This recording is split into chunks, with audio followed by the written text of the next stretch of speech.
Assalamualaikum warahmatullahi wabarakatuh. Saya Ahmad Subaidi Irmansyah dari kelas Ilmu Komunikasi Malam. Di sini saya akan mempresentasikan tentang ekonomi kreatif yang berbasis dengan kearifan lokal. Yang pertama, pengertian dari ekonomi kreatif sendiri.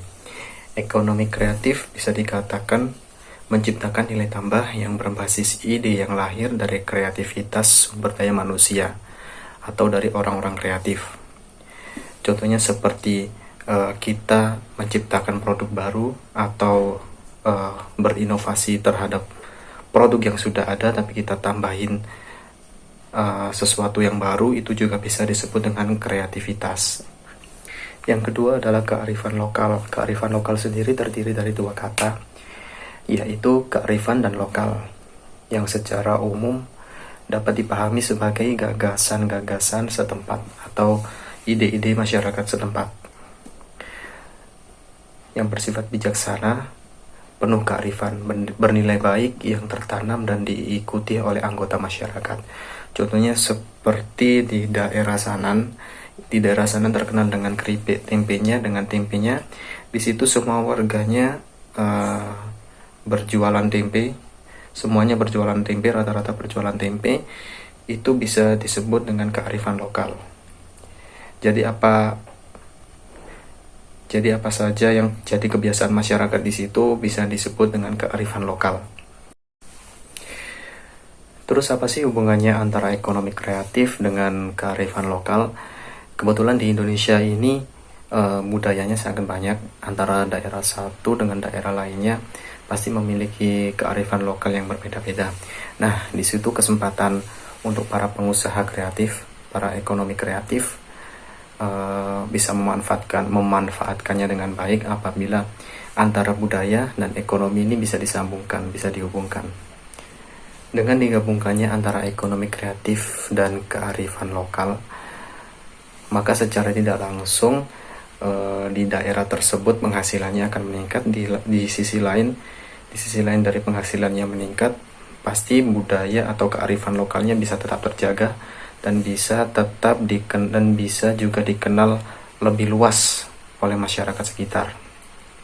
Keunikan dan khasnya dari masing-masing daerah itulah yang bisa diangkat, bisa dijadikan penghasilan untuk daerah masing-masing.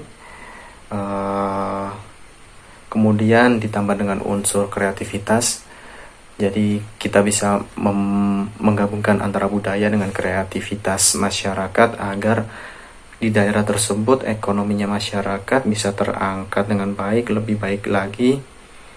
Tidak hanya budaya lokalnya tidak hanya dinikmati oleh masyarakat sekitar, tapi juga bisa dinikmati oleh masyarakat banyak dan juga bisa mendapatkan keuntungan pastinya. Terus selanjutnya adalah manfaat dari ekonomi kreatif yang berbasis kearifan lokal. Yang pertama adalah bisa membuka lapangan pekerjaan baru. Jadi di sini maksudnya seperti kampung warna-warni di Jodipan, yang awalnya di situ terkenal dengan kampung kumuh dan akhirnya disulap sebagai kampung warna-warni, dan akhirnya masyarakat di sekitar situ bisa berjualan, bisa membuka lapangan pekerjaan dengan jasa foto. Itu pasti akan membuka lapangan pekerjaan baru. Yang kedua adalah mengurangi angka pengangguran pastinya. Karena banyak lapangan pekerjaan yang terbuka, pastinya angka pengangguran juga semakin turun. Yang ketiga adalah menciptakan masyarakat yang kreatif dan inovatif. Pastinya masyarakat akan berlomba-lomba, gimana sih biar jajananku bisa laris manis. Masyarakat akan berpikir lagi. Dan yang keempat adalah menumbuhkan perekonomian di daerah pastinya.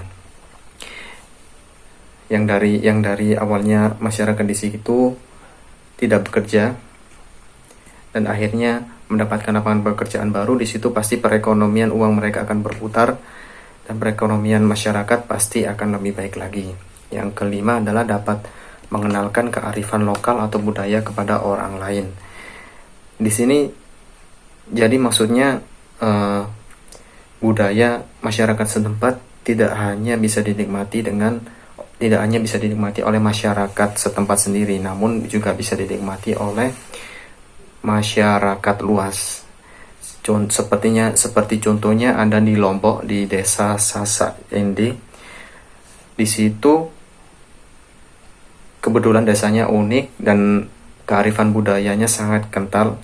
Jadi wisatawan-wisatawan yang awalnya tidak tahu budaya asli dari warga Lombok, dari suku Lombok, yang awalnya tidak tahu dan bisa menjadi tahu gara-gara ada desa wisata.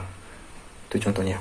Yang terakhir adalah melestarikan budaya dari masa ke masa. Yang pasti bila mana budaya itu tersebar, pastinya akan banyak orang yang mengingat dan tidak akan gampang melupakan budaya tersebut.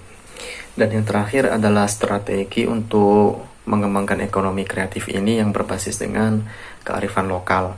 Apabila kearifan lokal tidak bisa dikelola dengan baik, pasti akan sangat merugikan dan tidak berdampak apa-apa kepada masyarakat. Jadi masyarakat tidak akan merasakan dampaknya. Maka dari itu, apa sih strategi yang bisa dilakukan oleh masyarakat untuk mengangkat budaya kearifan lokal daerahnya? Yang pertama adalah mengetahui minat pasar. Jadi kita harus survei terlebih dahulu, kira-kira di daerah kita itu kearifan budaya apa sih yang mau diangkat, yang kira-kira bisa ditonjolkan. Dan kita harus tahu nih, kira-kira masyarakat lain itu tertarik dengan kita karena apa? Karena keunikannya, atau karena kulinernya, atau karena ingin foto-foto keindahannya, atau apa? Kita harus mengetahui minat pasar terlebih dahulu. Yang kedua adalah menonjolkan keunikan di suatu daerah tersebut. Jadi kita harus mencari keunikan dari daerah kita yang tidak dimiliki daerah lain. Jadi kita harus mencari keunikan tersebut. Yang C, yang ketiga maksud saya adalah beda dari yang lain. Beda dari yang lain ini juga bisa disebut dengan unik tadi. Jadi tidak sama dengan yang lain, yang pastinya yang tidak sama itu pasti akan mudah diingat oleh masyarakat luas. Yang keempat, mengadakan event-event. Dan yang keenam, bekerja sama dengan agen travel pariwisata. Nah, ini sangat penting. Biasanya kalau di desa wisata itu ada tour dari travel yang pasti yang saya tahu ada di Lombok, di Bali. Itu pasti travel mampir ke desa wisata. Di samping travelnya mendapatkan untung, desa wisatawannya pun juga mendapatkan untung. Bisa dibilang berbagi hasil. Yang keenam adalah memiliki website. Jadi sekarang sudah era digital. Masyarakat yang ingin mencari tahu kearifan budaya lokal di daerah kita bisa melihat melewati website. Di samping kita bisa mempromosikan, jadi masyarakat juga bisa tertarik, masyarakat luas juga bisa tertarik dengan hanya melihat website kita. Yang ketujuh adalah menggandeng media partner online untuk mempromosikan kearifan lokal kita. Contohnya seperti media-media partner seperti di Malang itu ada Lingkar Malang, biasanya bisa kita mengiklankan di situ untuk mengenalkan budaya, untuk mengenalkan daerah kita agar masyarakat luas tahu ternyata di sini ada desa unik loh, seperti itu. Dan itu bisa berdampak kepada masyarakat berdatangan ke desa kita. Baik, mungkin itu saja untuk presentasi saya tentang perkembangan ekonomi kreatif berbasis kearifan lokal. Kurang lebihnya saya mohon maaf atas salah kata ataupun kurang jelasnya waktu saya presentasi. Wassalamualaikum warahmatullahi wabarakatuh.